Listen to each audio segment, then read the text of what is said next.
अपने यहाँ ये रिवाज है कि नहीं पता नहीं, हो सकता आप लोग यहाँ ना हो या हो सकता हो। लड़की वाले बैठे रहते हैं कि लड़का वाला चल के आएगा, हमारे यहाँ तो शादी करेंगे।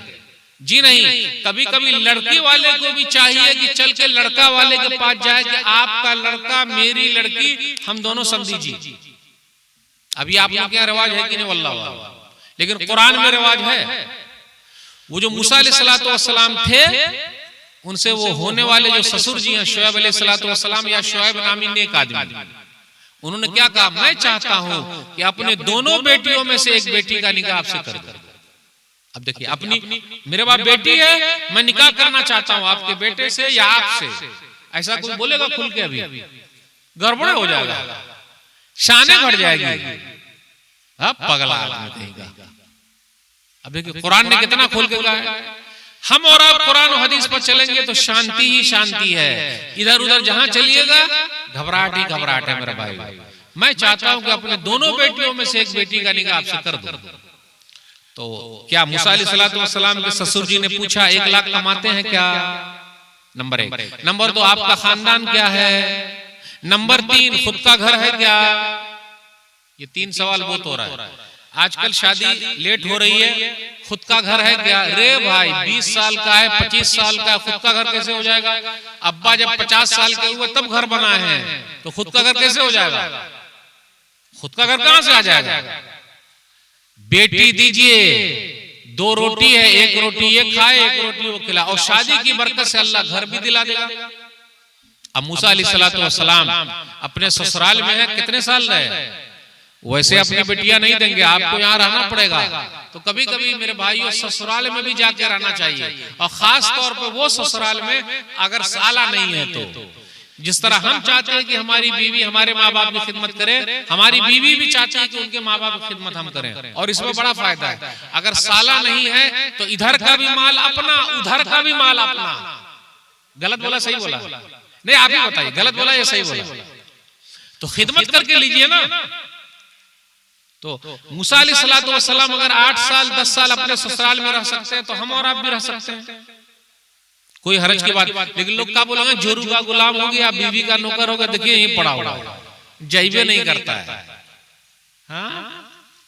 तो मेरे भाई, शादी शादी कीजिए, अपनी बेटी दीनदार को दीजिए, मालदार के चक्कर में मत रहिए।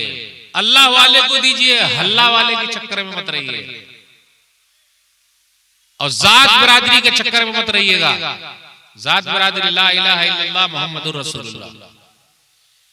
कितनी शादी है, होने वाली है, नहीं हुई, कोर्ट मैरिज कर लिया, नाक कट गई। नाक कहां है हमारे पास? हमारे पास नाक नहीं। काश के हमारे पास नाक होती तो सूंघ लेते। पर्दा रखिए, पर्दा, उछालने की जरूरत नहीं। लोग उछालते हैं।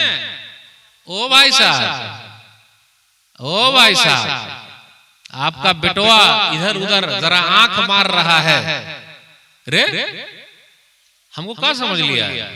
हम ही का बेटा देखता है क्या? मेरा बेटा ही देखा, दुश्मनी निकाल रहा है। फलनवा की बेटी का मसला है, ये मेरा घोड़ा खुला रहेगा। कितने लोग ऐसे बोलते हैं? काहे खुला रहेगा भाई? काहे खुला रहेगा समाज में? और एक बात और बता दूं, लड़का लड़की जब दोनों पकड़ाते हैं तो लोग सिर्फ लड़के को पीटते हैं और लड़की को छोड़ देते हैं, क्योंकि बेचारी बड़ी भोली वाली है। वाह रे वाह, लोहा और चंबुक जब एक साथ रहेंगे तो सटेंगे कि हटेंगे? अरे ये 100 मरतबा फोन किया तो 1 मरतबा तो रिसीव किया। भालो आचे, हाँ भालो, कुछ तो हुआ। अरे जब तक लिंक नहीं मिलेगा कोई भगा के कैसे ले जाएगा? नहीं, आप ही बताइए, कौन कैसे ले जाएगा? आपकी बेटियां दूध की धुली जरूर है, हम काहे को बोलते हैं ऐसा है, लेकिन कुछ ना कुछ तो लिंक का वैसे हाथे पकड़ के लेके भाग जाएगा। यूसुफ अलैहिस्सलाम के किस्से में देखिए, जुलेखा जो लेडी थी घर के अंदर, और यूसुफ अलैहिस्सलाम का वाकया है। उस किस्से के अंदर शायद के वो जो आदमी था जुलेखा का शौहर, हम लोगों से ज्यादा होशियार था या हम लोग कम होशियार हैं? अब देखिए, लड़का लड़की दोनों पकड़ा, यानी मसला होता तो सिर्फ लड़के को नहीं पीटने का, मैं अक्सर आते रहता हूँ दावत व तबलीग के लिए, इधर ही कहीं आया था तो एक आदमी रिसीव करने आया, ड्राइवर, और उसने कहा मौलवी साहब गजब हो गया, तकरीर में बोल दीजिएगा। तो हम बोलना भाई का गजब हो गया। देखिए ना, अभी गांव में लड़का लड़की पकड़ाना है तो सब लोगों ने मिलकर जात बिरादरी की वजह से लड़के ही को पीटा, लड़की को छोड़ दिया, कुछ बोलवे नहीं किया क्योंकि ऊंचे खानदान की है। मैं बोला भाई ये तो गजब हो गया, कुछ तो समझाना चाहिए। जैसा कि अजीज मिस्र ने अपनी बीवी को समझाया, यूसुफ आरिज़न हाज़ा वस्तगफिरी लिज़म्बिक इन्नकी कुन्ती मिनल खातिईन। यूसुफ अलैहिस्सलातु वस्सलाम से कहा जाने दीजिए, क्योंकि कुर्ता पीछे से फटा हुआ वही टान रही थी, वही टान रही थी। तो इसका मतलब ये बुराई के लिए कभी कभी पहल औरत भी कर सकती है, हमेशा ऐसा नहीं होता। पीछे टान रही थी, पीछे कुर्ता फटा हुआ है, तो समझाया जाने दीजिए, जाने दीजिए, लेकिन अपनी बीवी को भी छोड़ा नहीं। वस्तगफिरी लिज़म्बिक, मारपीट नहीं किया, समझाया वस्तगफिरी लिज़म्बिक, अपने गुनाहों की माफी मांग, तू गलती करने वालों में से है। तो हमारी बिटिया भी गलत कर सकती है, दूध की धूली है, गलती हो सकती है, इंसान है वो। तो मेरे भाई हो, ये सुधार की बहुत जरूरत है, अपने समाज में चल ही रहा है। और कभी कभी तो हमारी बेटिया की अब हालत ऐसी हो गई, आप शायद कि आप लोग यहाँ न हो, लेकिन एक बड़े पैमाने पर बेटिया को इस्लाम से खिलाफ किया जा रहा है और वो इस्लाम छोड़ रही है, इधर उधर भाग रही है दूसरों के साथ। बेटिया हो तो ऐसी कैसी, उम्मे सुलैम रज़ी अल्लाह ताला अन्हा जैसी। सुरनसई किताब उन्निका हदीस नंबर 3341, अबू तलहा अंसारी रज़ी अल्लाह ताला अन्हु मुसलमान नहीं थे, लेकिन पैगाम भेजा उम्मे सुलैम रज़ी अल्लाह ताला अन्हा के पास। तो उन्होंने कहा वल्लाहि मा मिस्लुका या अबा तलहा युरद वलाकिन्नका रजुलुन काफिरुन व अना इमरातुन मुस्लिमा। बेटी हो तो ऐसी, ईमान, दिल में मजबूती। कहा आप तो काफिर है, मैं मुसलमान औरत हूँ, ये निकाह कैसे होगा? शादी के लिए दोनों का मुसलमान होना जरूरी है। तो उन्होंने इस्लाम कबूल किया और ये शादी हो गई। मेरे भाइयों, ये भी अपने समाज में दिख रहा है। अपनी बेटिया की तरबियत ऐसी कीजिए कोई हमारी बेटी को चूना लगा न सके। तौहीद मजबूत कर दीजिए, कुफ्र के बारे में बताइए, इनकार के बारे में बताइए, शिर्क के बारे में बताइए। हम सब गुनाह के बारे में बताते हैं, ज़िना करना गलत है, झूठ बोलना गलत है, ये काहे नहीं बताते? कुफ्र भी गलत है, शिर्क भी गलत है, इस्लाम के खिलाफ जो है उसके खिलाफ जाना भी गलत है। हम सब की जिम्मेदारी बनती है। बस एक दो बात और बयान करके मैं आपसे रुक सकूंगा। अपने समाज में कुछ भाई ऐसे भी हैं जो जमीन को हड़पे हुए हैं, दादागिरी कर रहे हैं, इसकी भी खाए हुए, उसकी भी खाए हुए, उसके दादागिरी कर रहे हैं। अच्छा, दो जमीन के बीच में आप लोग आइल बोलते हैं या आड़ी बोलते हैं? क्या बोलते हैं आप लोग? आड़ी बोलते हैं ना, उर्दू में आड़ी चलती है, बंगाल में शायद आइल चलती है। तो पहले एकदम मोटका मोटका होता था, मोटका मोटका, अब एकदम इतना पतला हो गया है कि वो लकड़ी वाला आरा हो गया। लकड़ी काटते ना आरा, उधर से पकड़ के इस तरह रेसने वाला एकदम पतला बना दिया। इधर से भी मार रहा है, इधर से भी मार रहा है, और सब कुछ है। मेरे भाइयों, अल्लाह ने जमीन की बरकत छीन ली है। कभी आपने गौर किया? कभी गौर किया? जिसके पास जमीन है उससे बड़ा मालदार कोई नहीं है।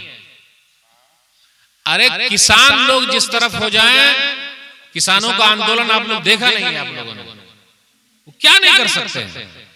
सब लोगों को, शहर वालों को खाना यही सप्लाई करते हैं, पूरा खजाना इनके पास मौजूद है। किसानों की अहमियत इतनी ज्यादा है, आप मामूली समझ रहे हैं अपने खेत को? अल्लाह के नाम से शुरू कीजिए, बरकत इतनी हो जाएगी कि आप बरकत उठा नहीं पाइएगा। लेकिन नीयत साफ होनी चाहिए। किसी की जमीन हम हड़प नहीं करेंगे। अपने यहाँ कुछ लोग इसकी भी ले लिया, उसकी भी ले लिया। और एक बात और याद रखिएगा, हम सरकार की जमीन भी हड़प नहीं कर सकते। कितने लोग बोलते हैं ना घर मजरूआ है, यानी नहीं सरकारी है तो उसमें कब्जा कर लिया, दुकान बना दिया, मकान बना दिया, रोडे पर कब्जा कर लिया, पेशाब पैखाना रोडे पर कर रहे हैं, और नदी नाला बह रहा उसको भी भर भर के खेत बना दिया, घर बना दिया, दुकान बना दिया। हलाल है? जी नहीं मेरे भाई, सरकार की जमीन भी हम और आप नहीं ले सकते जब तक कि सरकार हमको दे न दे। लाइट उठे हमारे यहाँ, उसमें भी घुसा घुसा के बहुत कम बिल आता है। कितना बिल आता है? कितना बिल आता है? पूरा बिल काहे ना दीजिएगा? सरकार हमारी है, हेल्प करना हमारा काम है। देना पड़ेगा, तो घुसाइएगा नहीं उसमें। जितना बिल आया उतना ले लो भाई, और उतना बचा के कुछ नहीं होता। वो फालतू हम और आप टेंशन में कि बच जाएगा तो कुछ होगा ना। एक साहब ने मुझको कहा कि मौलवी साहब घुसाएंगे तो 4 लगेगा, नहीं घुसाएंगे तो 8 लगेगा, क्या किया जाए? हमने कहा भैया मत घुसाइए, 8 लगाइए, अल्लाह बहुत बरकत दे देंगे। आप हेल्प कर रहे हैं सरकार की, आपसे अच्छा कोई है ही नहीं है। सहायता कीजिए, मदद कीजिए, हेल्प कीजिए। तो मेरे भाइयों गलत काम जहां कीजिएगा गड़बड़ी हो जाए। अब फ्री का कोई चीज बंटता हो, हम और आप उसको लेने के लिए तैयार है, और उसको लेने के लिए किराया ज्यादा लग जाएगा, फिर भी भाग के लेंगे। रे भाई सरकार से कहिए हमको नौकरी दो, फ्री में मत दो।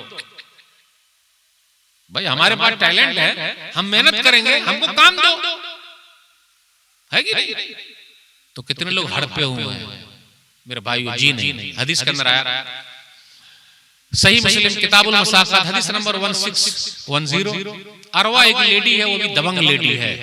सईद बिन ज़ैद रज़ियल्लाहु ताला अन्हु 10 खुशनसीब सहाबा में से हैं, दुनिया ही में जन्नत की बशारत मिली है। उमर बिन खत्ताब रज़ियल्लाहु ताला अन्हु के बहनोई हैं, एक घर बनाया। उस लेडी ने कहा नहीं ये घर मेरा है, उन्होंने कहा नहीं ये तो मेरा है, मैंने बनाया। अब नेक लोग अच्छे लोग सिर्फ हदीस सुना सकते हैं, क्या करेंगे?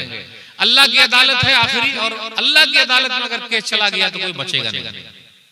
तो इन्होंने एक हदीस सुनाई, मन अखज़ शिब्रन मिनल अर्ज़ बिग़ैर हक़ फ़तूबिक़हु मिन सब'i अर्ज़ीन यौमल क़ियामा, जिसने एक बित्ता जमीन किसी की ले ली, कल क़यामत के दिन 7 जमीनों का तौक बनाकर गले में डाल दिया जाएगा। मेरे भाइयों न पड़ोसी की लेना है, न मस्जिद की लेना है, न मदरसे की लेनी है, न कब्रिस्तान की लेनी है, न भाई की लेनी है। अभी एक वीडियो वायरल हो रही है, एक भाई ने जवानी में अपने भाई का ले लिया, मीरास तकसीम करते नहीं है, बहन को देते नहीं है, 8-8 पुश्त। कल एक जगह मैं था किशनगंज में, एक मौलाना साहब बता रहे थे कि 1886 का केस 11 पुश्त के बाद अब हल हुआ है। जो जमीन थी, अब्बा मरे उसी दिन आप दे दीजिए मीरास। लोग क्या बोलते हैं कफन महिला हुआ ही नहीं, इनको जमीन ही की पड़ी हुई है। रे भाई सुन्नत पर अमल करना बहुत जरूरी है। अब्बा गए खत्म। कितने लोग बोलते हैं ना अम्मी मौजूद हैं तो अम्मी के रहते हुए काहे को तकसीम करें, तो अम्मी की इज्जत कौन करेगा? माँ के पाँव के नीचे जन्नत है, जो इज्जत करेगा जन्नत पाएगा, नहीं करेगा वो जाने। अब्बा गए खत्म, मीरास तकसीम। माल ये भी जुल्म हो रहा है अपने समाज में, बहन को नहीं दे रहे हैं, भाइयों को नहीं दे रहे। एक भाई एकदम वो बड़का नागन है ना, एकदम नागिन की तरह बैठा हुआ है, देता ही नहीं। कहीं कहीं पर पैसा लगाया हुआ एक साथ आ रहा है, दबा रहा है, दबा रहा है, दबा रहा है, अपने ही रखे हुआ है, देना पड़ेगा। जुल्म है ये, जो अपनी बहन को नहीं दे रहा है, भाई को नहीं दे रहा है, मीरास तकसीम नहीं कर रहा। 5-5 साल 10-10 साल हो गया, अब्बा मरे सुबह में कर दीजिए। उसमें अम्मी को भी मिलने वाला है, अम्मी को मिल ही नहीं रहा है। दादी को भी मिलने वाला हिस्सा था, दादी को तो कोई कुछ भी नहीं कर रहा। आप लोग जानते हैं कोई मसला कि दादी को भी मिलता है? मालूम था कभी? दादी को भी मिलता है भाई। अमल हुआ आज तक? सुन्नत पर अमल, बरकत कहां से आया? तो मेरे भाई तो इन्होंने एक हदीस सुना दी जिसने लिया, अब वो औरत ने कब्जा कर लिया था, इसलिए अपने लोग की तरफ एक जुमला चलता, चोर के आगे ताला और बेईमान के आगे केवाला। चोर बड़का ताला भी लगा दीजिए तो चोरवा खोल देगा, और मोबाइल में भी लॉक लगा दीजिए तो घर का छोटका खोल देगा। गलत बोल रहा हूं? बउआ सब खोल देगा, आप लॉक लगा के दीजिए, खोल के ना दिखा दिया तो चोर के आगे ताला और बेईमान के आगे केवाला, लिखा पढ़ी चलती नहीं है। उन्होंने हदीस सुनाई, जिसने ले लिया तो बहन का भी लिया, भाई का लिया, पड़ोसी का लिया, किसी का लिया, जुल्म है ये। हाथ जिस दिन उड़ गए हम गए काम से। वो औरत नहीं मानी, इन्होंने बद्दुआ कर दी, अल्लाहुम्मा इन कानत काज़िबतन फ़अमी बसरहा वजल क़ब्रहा फ़ी दारिहा। ऐ अल्लाह ये औरत अगर झूठी है तो इसको अंधी बना दे, इसके घर कोई कब्रिस्तान बना दे। कुछ दिनों के बाद वो औरत अंधी हो गई। आप बताइए, एक घर पर कब्जा किया तो अंधी हो गई, और जिसने पूरा मुल्क कब्जा कर लिया। फलस्तीन की हालत देख लीजिए, उनकी हालत क्या होगी? अब कैसे अल्लाह की अदालत में है? मेरे भाई एक घर पर कब्जा किया, घर यही धरा का धरा रह गया, वो औरत अंधी हो गई। अभी भी सुधर जाती, जाके मिल लेती, नहीं ये घर आपका ले लीजिए, दुआ कर दीजिए मेरी आंख आ जाए, देख रहे नहीं। आदमी अंधा हो जाता है, किसी का हड़प करता है तो अंधा हो जाता है। कुआं आप लोग की तरफ होगा, कुआं पहले घर में कुआं होता था, वो अपने घर में जा रहे कुएं में गिर गई। जिस घर पे कब्जा किया वो घर भी रह गया। इसलिए जो लोग कब्जा किए हुए जब वो मरेंगे तो आप सब लोगों से मैं रिक्वेस्ट करता हूं उसके जनाजे में पहले जाइएगा। काहे? क्योंकि वो जमीन को लेकर कब्रिस्तान जा रहे हैं। जिनका कब्जा किया था वो लेके जा रहे हैं। अभी दो भाइयों की एक वीडियो क्लिप बहुत चल रही है। एक भाई ने जवानी में दूसरे भाई का ले लिया, अब बुढ़ापे में जाके माफी मांग रहा, तो माफी नहीं कर रहा है, माफी नहीं कर रहा है। हड़प कीजिएगा अपनी औलाद के लिए, और अपने औलाद को हराम खिलाएंगे हम, और आप अपने बच्चों को हराम खिलाएंगे दूसरे का हक मार के। तो मेरे भाई जहां भी हक मारने वाली बात होगी ये मसला है, इसलिए हम सबको उससे बचना है। बहुत सारी बातें आपसे करनी थी, रात काफी हो चुकी है और अल्हम्दुलिल्लाह आप लोग बैठे हुए हैं। मेरी उर्दू तो समझ में आई कि नहीं आई भाई? आ गए ना सब लोग अल्हम्दुलिल्लाह। आप लोग और अच्छे हैं, मुझको तो एक जबान कम आती है, यानी बांग्ला आती ही नहीं, लेकिन आप लोग को आ रही है, उर्दू भी आ रही है, हिंदी भी आ रही है, और संस्कृत भी सीखिए। संस्कृत अपनी भारत की जबान है, उसको भी सीखिए, अपने बच्चों को आगे बढ़ाइए अल्हम्दुलिल्लाह। और मुसलमान लोग भी संस्कृत सीखने में भी कहीं कहीं बहुत आगे आगे प्रोफेसर भी हैं अल्हम्दुलिल्लाह। तो मेरे भाई कोई भी जुबान इधर